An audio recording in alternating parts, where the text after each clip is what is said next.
자, 판문점 선언에 대해서 국회 비준을 문재인 대통령이 뭐 당리당량 이런 거 막 비난을 하면서 목청을 높였어요. 자, 국회 비준, 이거는 이제까지 없었던 일입니다. 그리고 이제까지 뭐 14부터 시작해서 6.15까지 국회 비준을 한 적이 없어요. 근데 이 국회 비준을 하면은 어떤 게 일어나느냐. 참 일사천리로 우리는 북한에 대해서 계속 뭐 남북 철도부터 시작을 해가지고 산림보호 이것뿐만이 아니라 굉장히 많은 지원을 정말 온 국민이, 왜냐면 국회는 여러분, 국회가 비준을 하게 되면 우리 국민이 다 동의한 게 됩니다. 그래서 이거는 굉장히 의미심장한 건데요. 이걸 이제 밀어붙이겠다는 게 문재인 대통령과 그 다음에 문재인 대통령 못지않게 존재감을 과시하고 있는 임종석 비서실장의 뜻입니다. 전 진짜 왜들 이러는지, 어떻게 이렇게 국민들을 무시하고 오만한지 정말 답답해 죽겠어요. 네, 무섭기도 하고요. 지난번에 노무현 대통령이 2007년에 가서 김정일을 만나고 왔습니다. 네. 김정일을 만나고 왔는데 그때 이제 14선언이라고 하죠. 네. 그때 논란이 됐던 게 이런 거였습니다. 노무현 대통령 임기가 몇 개월 안 남았습니다. 네. 두세 달밖에 안 남았어요. 실질적으로 뭐 선거 전까지 네. 두세 달밖에 안 남았는데 김정일을 만나고 와서 엄청난 사인을 하고 왔습니다. 그래요. 뭐 그때 드는 비용이 주사에 뭐 한 14조 정도 든다고 그렇죠. 해요. 그것을 북한이 지원을 한다고 한다면 철도 비용만 8조라고 얘기했었는데. 네, 14조가 든다고 했는데, 그런데 이제 문제는 그 당시 법제처에서 검토를 했습니다. 이건 국회 비준 사안이 아니다. 그 당시 정권에서 그런 걸 했었죠. 그런데 그 당시 논란이 됐던 게 이겁니다. 임기 몇 개월밖에 되지 않은 사람이 가서 사인하고 온다? 근데 네. 다음 정권은 뻔히 정권이 바뀔 가능성이 매우 높았습니다. 그 정권이 워낙 인기가 없었기 때문에. 그럼 새 정권이 들어오면 당연히 새로 검토를 할 텐데 왜 가서 사인하고 올 수 있나? 라는 그런 문제가 제기됐는데 불구하고 갔다 와서 못 받기를 하겠다는 마음을 갔다 네. 왔습니다. 그런데 그 당시 이른바 준비위원장이 문재인 비서실장이었어요. 문재인 네. 비서실장이 보니까 야, 이거 안 되겠다. 국회 비준을 해서 못 받게 해야겠다. 강하게 생각이 든 겁니다. 그래서 네. 국회 비준을 밀어붙이고 있는데 네. 자, 이게 국회 비준이 되면요. 방금 말씀하신 것처럼 물론 현행 헌법에는 국가나 국민의 큰 재정적인 부담이 되는 사안에 대해서는 국회 비준을, 그런 조약에 대해서는 국회 비준이 필요로 한다라고 있습니다. 그런데 이게 남북 간의 관계를 좀 조약으로 봐야 될 것이 이제 문제와 함께, 자, 이 부분에 대해서는 따로 돈 드는 부분을 따로 떼서 하면 되는 겁니다. 돈 드는 부분을. 그래서 이제 국회 심의를 거쳐서 한번 통과시키면 되는 건데 이걸 통째로 하겠다? 글쎄, 반발이 있는 거예요. 있을 수밖에 없는 겁니다. 근데 왜 이걸 밀어붙이겠다? 그것도 정상회담 전에? 이게 의문점이 드는 겁니다. 그렇죠. 네. 자, 그리고 여기에서 우리가 지적해야 될 게 있습니다. 꼭 지적하고 넘어가야 되는, 이거는 이른바 북한에 대한 경제 제재에 어긋나는 것입니다. 분명히 어긋나는 겁니다. 그런데 이거를 밀어붙이면서 정부는 뭐라고 하는가, 문재인 대통령은 뭐라고 하는가, 북한의 비핵화를 전제로 한다는 겁니다. 북한의 비핵화가 과연 이루어질 수 있을까요? 여기에 대해서 수많은 사람들이 의심을 하고 아마 김정은은 그 답을 갖고 있죠. 난 절대 안 해. 이걸 겁니다. 근데 그럼에도 불구하고 북한의 비핵화를 전제로 해가지고 남북 제재, 그러니까 그 경제 제재를 이거를 풀어버리겠다는 거예요. 더구나 14일에 그렇게 이제 뭐 요란하게 예고한 대로 이 남북 연락 사무소를 24시간 365일 소통할 수 있게 연다는 거 아닙니까? 그래서 뭐 북한에서도 초청을 하고 뭐 어마어마하게 정말 막 이렇게 요란하게 할 것 같은데, 자, 지금 아까도 얘기를 했습니다. 이 딸기파파 분께서 같은 체제에 살고 있는 사람들도 적폐니 뭐니 싸우고 있는데 다른 체제에 있는 사람들과 잘 지내겠다? 365일 소통을 하겠다? 그리고 이것도 남북 그 연락 사무소, 이것도 분명히 북한에 대한 경제 제재 위반입니다. 그런데 지금 보세요. 내년 1년에 4,700억 원 이 판문점 선언 비준하면은 우리가 들어야 됩니다. 근데 이거는 껌값이에요. 자, 8조에다가 수십조가 들어가는 철도에다가 산림에다가 여기에 대한 지원을 이렇게 하겠다는데 이렇게 마음대로 해도 되는 건가요? 그러니까 이제 아까 말씀해 주신 가운데서 네. 비핵화 부분, 이제 이른바 판문점 선언에 여러분들 비핵화가 상당히 합의가 된 걸로 생각하시죠? 아닙니다. 그럼요. 판문점 선언은 크게 세 개의 항목으로 구분되어 있습니다. 세 개의 부분이 있는데 세 개의 부분 중에서 1, 2, 3이면 3이 이제 주요도로 반문을 항상 주요도로 순서를 놓지 않습니까? 네. 1, 2, 3에서 세 번째 포함됐습니다. 그럼 세 번째는 뭘로 있냐? 네 가지가 있어요. 불가침 합의, 군축, 평화협정, 그리고 나서 비핵화. 그러니까 세 개 항목에서도 세 번째에서도 맨 끝인 네 번째에서 비핵화를 간신히 밀어넣습니다. 자, 판문점 선언에서 비핵화가 과연 깊이 있게 논의됐나? 라는 의문점이 들 수밖에 없는 그런 내용이죠. 물론 이제 현 정부에서는 김정일 반대했지만 간신히 밀어넣었다라고 주장할 수도 있겠지만요. 그렇지만 우리 입장에서, 국민 입장에서, 아니, 비핵화가 가장 지금 중요한 현안인데 매 꼬라지에 넣어놓고 무슨 소리냐 이야기 나올 수밖에 없는 거고요. 또 방금 말씀하신 것처럼 판문점 선언을 이행하려면은 지금 추산으로는 일단 100조 이상 기본입니다. 자, 북한의 철도, 그 다음에 도로 건설 도와주겠다 하는데 북한의 철도는요, 어느 수준이냐면요. 지금 철도가 속도를 못 냅니다. 이게 이제 철길을 쓰면요, 이 나무들을 이제 중간에 놓지 않습니까? 이 나무들이 다 썩었어요. 그 때문에 이게 흔들려 균형을 못 잡아요. 그러니까 철도가 시속 100km 이상 달리면은 위험해서 사고가 납니다. 그렇기 때문에 이 철도를 다시 깔아줘야 되는 거예요. 그래서 지금 북한의 철도를 깔아주고 하는데 주요 노선만 깔아준다 하더라도 혹자는 뭐 80조 이상이 들고 혹자는 50조 이상이 든다고 합니다. 그 다음에 도로만 하더라도 혹자는 북한 도로는 김정일이 직접 이야기했어요. 판문점 회담에서. 네. 문재인 대통령한테 비행기로 오십시오. 우리 도로 사정이 워낙 안 좋아가지고. 도로가 사용할 수가 없습니다. 시속 60km 이상 달릴 수가 없어요. 고속도로가. 그래서 그걸 다시 깔아주고 보수해 주려면 30조 이상이 듭니다. 그래서 최소 도로와 철도만 바꿔주는데 110조에서 150조가 든다고 그래요. 그러니까 이런 상황에서 이제 다른 부분까지 한다면 감당이 안 되는 겁니다. 지금 당연히 우리도 어려운데 그래서 이제 이 부분이 문재인 정부가 굉장히 곤혹스러워요. 주고는 싶은데 어쩌면 뭐 좋은 말 써서 도와주고 싶은데 우리 형편이 안 되니까. 그래서 이제 여러분들 낙타 전략이라는 게 있습니다. 낙타 코 전략. 이게 뭐냐면요, 낙타가 이제 그 뭐 아랍이나 이런 데서 텐트 안에 들어갈 때요, 몸으로 밀고 들어가지 않아요. 혀만 이렇게 쭉 내밉니다. 그러고 나서 하면서 거기에 쭉 밀고 들어가는 거예요. 이 이야기 왜 나오느냐? 이번 예산에 이번 내년도 예산에 대북 지원 예산이 4,700억이 들어갔습니다. 네. 근데 이 4,700억이 쉽게 말하면 낙타쿠라는 거죠. 뒤에 이제 낙타 몸치를 따지면 이게 이제 100조, 200조짜리 되는 거예요. 그러니까 4,700조에 밀어넣고 이걸 하면 우리가 이제 국회의원 탈 때면 예타라고 그러지 않습니까? 예산 타당성 조사를 하면서 예산을 하면 10억, 20억 타나요?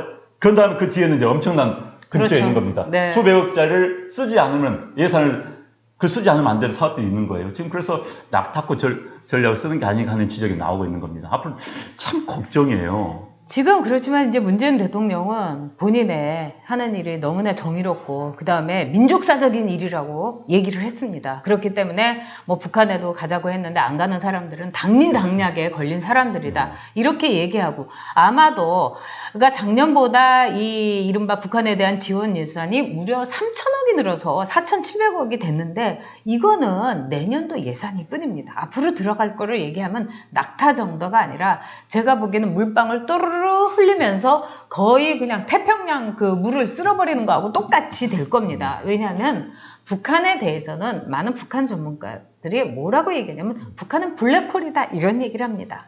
그냥 한번 빠져 들어가면 거기서 헤어나질 못하는 거죠. 우리가 북한에 대한 지원도 그렇습니다.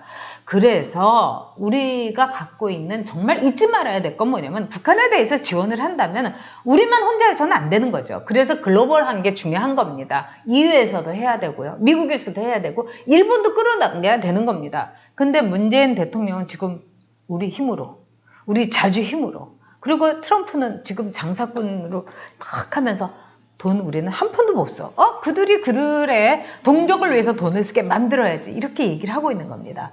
이런 점에서 북한의 블랙홀 작전, 북한이라는 이 어마어마한 곳에 정말 문재인 대통령은 노 전략, 노 폴리시로 지금 블랙홀처럼 빠져들어가고 있는 겁니다.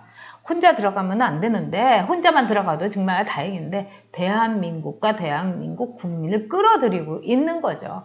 그런 점에서 제가 볼 때는 정말 브레이크가 없는 그 김정은의 벤치에 동승한 것이 아닌가 이런 생각이 듭니다. 그러니까 이제 남북 교류 필요합니다. 네, 남북 그럼요. 경제 지원 네. 필요합니다. 그런데 네. 이제 문제는 이 정도와 수준, 속도의 네. 문제인 것이죠. 지금 네. 이제 뭐 통일 이유를 생각한다면 북한의 주민들 생활 수준 높여놔야지 우리가 네. 이제 한 민족이 결국 같이 살아야 되지 않겠습니까? 그래서 같이 살아야 되는데 현재 이제 북한에 대해서 북한이란 존재에 대해서 과도하게 네. 서원이로 보면서 접근하다 보면은 북한에 대한 우리도 계산해야 되는 거예요. 어찌됐든지 간에 우리 경제 한계가 있으니까. 아니 대한민국 경제 규모가 미국 정도 돼가지고 미국은요 국민 전체 19조 달러입니다. 생산이 우리 1조 5천억밖에 안 돼요. 미국에 비하면 뭐 10배 미국이 더 큰 나라인데 그 정도에서 난 북한은 얼마든지 할 수 있습니다. 그러나 우리도 참 어렵기 때문에 주도 면밀에 들어가야 되는데 너무나 과도하게 통일지상주의, 전 통일이 필요하다고 봅니다. 그러나 지금 단계에서 제가 말씀드렸지 않습니까? 지난번에도 통일을 과도하게 고민하는 것은 오히려 통일을 방해한다. 저는 이런 생각을 가지고 있습니다. 그래서 지금 북한에 대해서는 좀 주도 면밀하게 방금 좋은 말씀 해주셨어요. 우리가 옆에 뭐 일본이라든지 뭐 중국이라든지 세계 각국을 끌어가면서 북한을 재건하고 북한에 대한 경제 발전시켜서 결국은 우리가 한 공동체를 만드는 거 이렇게 가야 됩니다. 이게 이제 큰 전략이 있어야 되는 거예요. 그런데 당장 눈앞에 보이는 지원한다? 게다가 문제는요. 핵심은 이겁니다. 북한의 비핵화가 이루어지지 않았는데 이런 걸 자꾸 던지면요. 북한 우리 핵무기 가지고 있어도 되겠네? 이 생각을 가는 순간 모든 게 물거품이 돼버리는 거예요. 그래서 북한의 비핵화가 된 다음에 이런 거 얼마나 해도 좋습니다만 시점이 적절하지 않다는 거예요. 제가 말씀드리고 싶은 것은 지금 단계에서 북한에 자꾸 잘못된 사인을 줄 수가 있는 겁니다. 그렇습니다. 그리고 문재인 대통령이 지금 잘못 알고 있는 게 이른바 북한의 비핵화와 종전선언을 동시 진행하겠다는 거 아닙니까? 그리고 미국하고 북한하고의 이런 대화에 대해서 아주 잘된 거, 나의 그 판단이 옳았다 이렇게 보는데 절대로 동시 진행해서는 안 되는 거죠. 북한의 비핵화가 먼저 이루어지고 나서 그 다음에 종전선언이 나가야 되는 겁니다. 그 다음에 북한이 비핵화에 대해서 그야말로 오늘 언론에도 나왔지만은 셀프 비핵화와 셀프 점검을 하는데 이게 무슨 의미가 있습니까? 그리고 제가 김정은을 안 만나봤지만 이게 안 봐도 비디오인 게 안 봐도 유튜브고 김정은은 절대로 비핵화를 할 생각이 없고 핵 보유국에 말하자면 독재자로서 30년, 40년 해먹겠다는 게 김정은의 속셈인데 그걸 모른다는 게 저는 참 이상합니다. 그런 점에서 제가 보기에는 지금 제 재밌는 걸 치셨는데 돌직구님께서요. 정은이가 남조선의 소득 주도 경제 성장은 허무맹랑한 소리라고 하던데 곧 정책 수정하겠네요. 저거 진짜 북한 친구들 재밌는 친구들입니다.